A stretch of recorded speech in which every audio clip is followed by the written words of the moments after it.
네, 3부를 발제를 하게 된 신백훈입니다. 호학서당 훈장입니다. 정말 좋은 책을 읽었습니다. 김정호 박사님의 마음이 선택해야 하라 책을 보면서 발제자로서 느낀 소감을 한마디 올리겠습니다. 경제학 박사 외에도 법학 박사 학위까지 취득을 했습니다. 박사도 2개씩이나. 그래서 김정호 박사님을 교육부총리나 국무총리나 대통령 하시라고 해도 사행해서 안 하실 거고, 그래서 발제자로 생각한 게 국사입니다. 국사. 대통령의 스승, 나라의 스승이 되어 주십사 하면서 이왕 박사, 어려운 박사를 2개나 했는데 하나 더 취득하심이 어떠실런지. 무슨 박사예요? 의학 박사입니다. 무슨 과냐면 정신과. 그래서 국회의원이 될 선출직에 나갈 사람은 김정호 의학 박사의 정신과의 정신감정을 받아가지고 좌파 사상이 있는가 그를 해서 사정을 해서 합격해야 출마가 되게, 그런 생각이 들었습니다. 정말로 좋은 책을 정말 국사로서 해줬다, 그런 말씀을 드립니다. 3부는 5장과 6장입니다. 5장은 공교육이라 쓰고 획일적 국공립하라 읽는다. 6장은 비영리 이퀄 헌납이라는 착각을 2장인데 각 장마다 9가지의 소제목, 9가지의 소제목이 있습니다. 그래서 소제목별로 말씀을 드리도록 하겠습니다.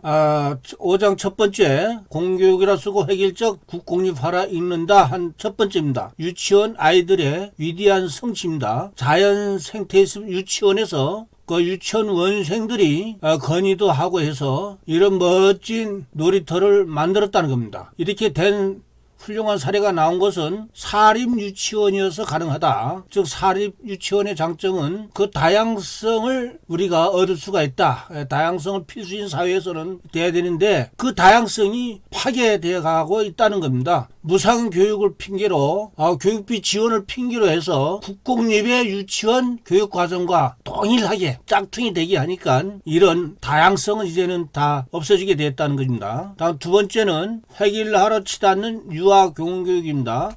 유아교육을 공공성 명분으로 해서 국가 통제입니다. 말이 통제지, 압제이지, 압제. 통제는 획일로 알아야 되고, 정부의 누리과정은 유치원 원생을 마치 수험생처럼 주입식 교육을 시키도록 해서 그 유치원 새싹 어린이들을 규격화된 상품처럼 만들어버린다 이죠. 좋은 상품을 만들면 괜찮은데 하향 평준화, 어디 써먹을 데 없는 불량품, 하향 평준화를 만든다 이거죠. 그러다 보니까 사립 유치원을 하려고 하는 사람들도, 기왕에 하는 사람도 의욕 상실되고 새롭게 하려고 하는 사람도 없다는 겁니다. 유치원의 종일반은 5시까지, 오후 5시까지 애들이 강금 수용소 역할을 하고 있다고 하는 30대 가장의 절절한 사례도 소개가 되었습니다. 다음 3번째는 스웨덴의 피사 점수 하락이 뜻하는 것은 뭐냐? 스웨덴 선진국이죠. 피사란 뭐냐? OECD 주간의 국제 학업 성취도, 그래서 약칭으로 피사인데, 스웨덴에서 점수가 크게 하락을 하니까 이거 왜 이러지 해서 학교 선택을 하니까 이렇게 됐는가 해서 처음에 비난했는데, 정밀 연구를 해본 바에 의하면은 교사 중심에서 학생 중심으로 변경이 되니까 학생 중심 점수가 낮아졌다는 거죠. 낮아진 것이 무조건 잘못이냐? 그건 아니다 이겁니다. 오히려 어릴 때 점수는 낮아져도 미래의 적응력은 높아질 수 있다는 걸, 그래서 앞으로는 4차 정보화 시대, 혁명의 시대이기 때문에 미래 우리 인간 사회는 선택지가 다양해야 되기 때문에 이런 피사 점수에 가지고 목매달 필요는 없다, 그런 말씀입니다. 다음 4번째는 에듀파인이 사립 유치원을 국공립화에 완성시키는 역할을 하고 있다. 에듀파인은 뭐냐? 교육 맑은 게 아니라 파인이 아니죠. 어글리. 에듀케이션 파이낸스인데 정부가 운영하는 교육기관용 행정 및 회계 전산 프로그램인데, 이것을 세상에 사립 유치원들도 의무적으로 사용하도록 했기 때문에 이제 아주 이게 국공립화로 그냥 일괄적으로 압제 통제가 된다는 겁니다. 하나의 회계 프로그램일 뿐인데 이 에듀파인 운영을 하는 것도 아웃소싱 자체도 금지시키는 난센스다 이겁니다. 그렇기 때문에 회계 전담 직원을 배치하는 낭비가 되는 것이죠. 그래서 사립 유치원의 자율성을 제약시키고 낭비를 조장입니다. 조장이라는 게 뭐냐? 이게 맹자의 유명한 얘기 아닙니까? 알묘조장, 발묘조장 이렇게 싹을 빨리 자라게 해서 뽑아주면 빨리 자라겠지 해서 아주 멍청한 농부가 다 뽑아서 집에 와서 나 오늘 일 많이 했다고 하니까 가족들이 얼빵하는 우리 아버지 어떤 일 했는가 가서 보니까 뽑아서 다 죽여버렸다는 거죠. 다 죽여버렸다는 겁니다. 즉 조장이라고 하는 거는 이런 걸 가지고 그 사립 유치원을 다 죽여버린다 겁니다. 죽여버린다. 다섯 번째는 급식마저도 급식에 대한 규제도 터무니없는 수준이다 이겁니다. 학교 급식법을 유치원에 적용하는 코미디가 돼서 그 예산 낭비가 일상화됐다는 겁니다. 세상에 저도 책을 봐서야 알았습니다. 유치원 급식실에 4종류의 앞치마가 있어야 된다는 거예요. 참 웃기지도 않는 일입니다. 공립 유치원 중에는 위탁급식이 가능하지만은 세상에 사립 유치원만큼은 반드시 직영급식을 하도록 하니 이래저래 감당하기 힘든 규제가 늘어나서 폐원하는 사립 유치원들이 줄을 잇고 있다.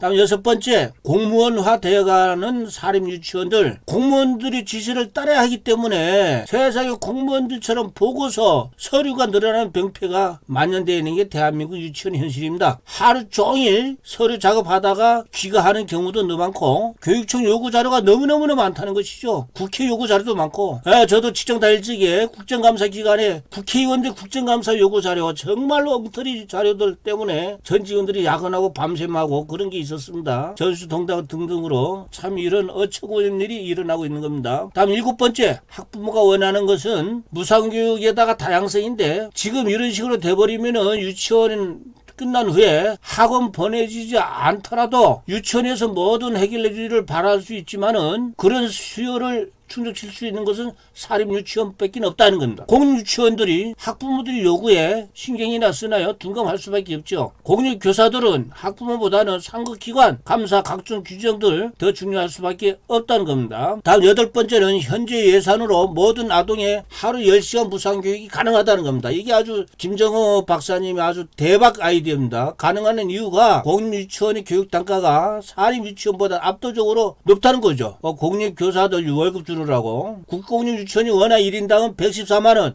사립은 53만원인데 이걸 스웨덴 방식에 의하면은 이런 공립 유치원은 원가 절감을 하든지 폐쇄를 하든지 그렇게 해야 된다는 거죠. 그리고 더 중요한 거는 현행 유치원 5시간이 12시간까지 가능하다 이겁니다. 스웨덴은 지금 12시간 하고 있다는 겁니다. 그래서 학부모들이 마음 놓고 직장 생활을 가능하다 입니다. 그래 한국은 어떠냐? 할아버지 할머니들이 등하원에 톤 비춥니다. 저도 마찬가지입니다. 저도 우리 집사람하고 날짜 요일을 서로 담당을 해가지고 우리 외손주를 등하원을 제가 시키고 있는데 저같이 할 수 있는 할배 할매가 있는 데는 좋지만은 없는 사람들은 또 어떻게 됩니까? 이것도 또한 큰 문제입니다. 국회의원들이 이렇게 안 할 줄은 모르겠습니다. 자, 아홉 번째, 국가 독점 교육의 또한 폐해는 공무원들이 특히가 독식이 되는 겁니다. 권력은 늘 부패할 수밖에 없습니다. 공무원이 뭐 나라에 봉사하는 명분이지만 결국은 사익에 치중하는 거고 세상에 전국로가 뭐 투개표 참관도 안 하겠다고 하는 그런 엉터리 이기주의자들이 있습니까? 한국은 유치원교사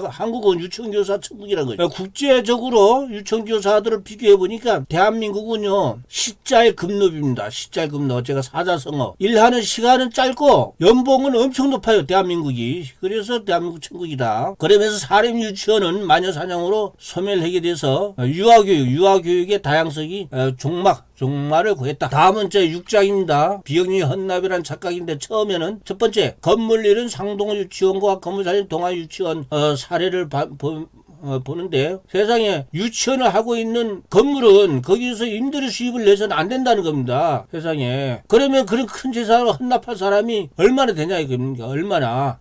누구도 유치원을 만들지 않을 것이다. 두 번째, 사립 유치원을 왜 세우냐? 물론 설립자들이 사립 유치원을 세우거나 인수한 경우는 교육 목적도 있지만은 그것으로 돈을 벌겠다는 목적은 분명한 거 아니겠습니까? 한두 푼도 아니고 40억 내지 50억을 투자하는데 한 번도 취할 수 없다면은 누가 유치원을 설립하겠냐는 겁니다. 생업입니다. 생업. 세 번째는 기부 안 하는 국민 유치원만 보고 헌납하라는 거죠. 대한민국 국민이요 기부 수준은 정말 비교하면은 부끄러울 정도로 이게 순위가 낮습니다. 그런데 유치원만 헌납하라. 설립자라는 지위로는 한 푼도 가져갈 수가 없다는 게. 수십억을 들였지만은 전부 무상으로 제공해야 된다는 것이죠. 그런데 적자가 나면은 설립자 개인 재산으로 채우도록 되어 있습니다. 그렇기 때문에 누구도 자발적으로 이거 할 사람이 누가 있겠습니까? 국회의원들이 하겠습니까? 그런데 왜 사립 유치원 설립자들이만 요걸 하는가 하는 겁니다. 다음 네 번째는 국려 지책들입니다. 설립자에게 전혀 이게 수익이 없으니까 설립자가 원장이 돼서 급여 받는 방법이 유일한 방법인데 이것마저도 정부에서 원장급여 호봉제로 해서 이제 의혹이 소멸되게 됐다는 겁니다. 새마을운동의 성공 원리가 뭐냐? 인센티브제라 하는 거를 제가 생각이 났습니다. 발제하면서 이 책을 읽으면서 이제는 행동경제학이 노벨 경제학상을 받는 시대가 되는데 자승이 박정희 재단 이사장은 왜 새마을운동이 노벨상감인가? 이건 인센티브제이기 때문에 잘하는 사람에게는 뭔가 이렇게 인센티브가 들어가기 때문에 의욕이 생긴다는 겁니다. 그건 인간의 심리상 인간이기 때문에 당연한 겁니다. 이거를 모르는 사람들이 대통령 국회의원 해서는 안 된다는 것이죠. 다섯 번째는 영리는 54만 원, 비영리는 114만 원. 세상에 공립은 정부에서 하는데 이건 뭐냐? 전부 세금이죠, 세금. 국가 전체 입장에서 본다면은 공립 유치원이요. 사립 유치원보단 유치원 원화당 비용은 2배, 시간당 비용은 무려 4배, 4배나 더 많이 돈이 들어간다는 겁니다. 여섯 번째는 자사고가 귀족 학교라고 하는데 일반고와의 교육비를 비교해보면은 오히려 귀족 학교인 것처럼 보이지만은 실제 발생하는 비용은 오히려 반대다는 겁니다. 자사고는 1인당 1129만원, 일반 고등학교는 1인당 평균 1255만원, 자사고가 일반보다 8% 적습니다. 자사고는 더욱이 전교생 기숙사비가 다 했는데도 그렇다는 것입니다. 다음 일곱 번째, 선진국 노르웨이에서 최우수 유치원은 어떤 유치원이냐? 비영리도 아니고 공립도 아니고 영리 유치원이라는 것이죠. 놀란디아 스키스투아 유치원인데 사립인데다가 영리 유치원인데 이 유치원의 모집이 놀란디아는 무려 59개 59개 유치원을 운영 중에 있다고 합니다. 여덟 번째, 비영리가 몰수해서는 안 된다. 비영리 기관이 이윤 추구를 하지 않는다고 해서 정당한 비용 지출까지 금지해서는 절대 안 되는 것이죠. 정당한 비용을 지출한 것을 영리 해결하고 해서는 안 되는 것입니다. 투입된 노동에 비해서 그 월급 주는 거나 마찬가지로 투입된 자본에 대해서 자본 비용 지출이 필요하다는 것을 대통령이나 국회의원들이 알아야 된다는 겁니다. 또 최소한의 조치들은 공립 유치원의 짧은 수업 시간 때문에 오후에는 또 학원을 보내야 될 가정이 많아질 것이다 이겁니다. 그렇기 때문에 최소한으로 네 가지를 조치를 해야 된다고 저자께서는 말씀하고 있습니다. 첫 번째는 유치원 건물 토지 보상을 해줘야 되고, 두 번째는 설립자에 대해서 공식적 보장을 해줘야 되고, 세 번째는 고정자산 감가상각을 인정해야 되고, 네 번째는 잉여와 적립금 인정인데 세상에 감가상각을 안 한다고 하는 거는요, 저는 회계를 하는 직장을 했었는데 이거는 회계 분식입니다. 즉 감가상각 충당금을 적립을 안 한다고 하는 거는 회계 분식을 교사시키는 겁니다. 정부가 그렇게 한다는 것이죠.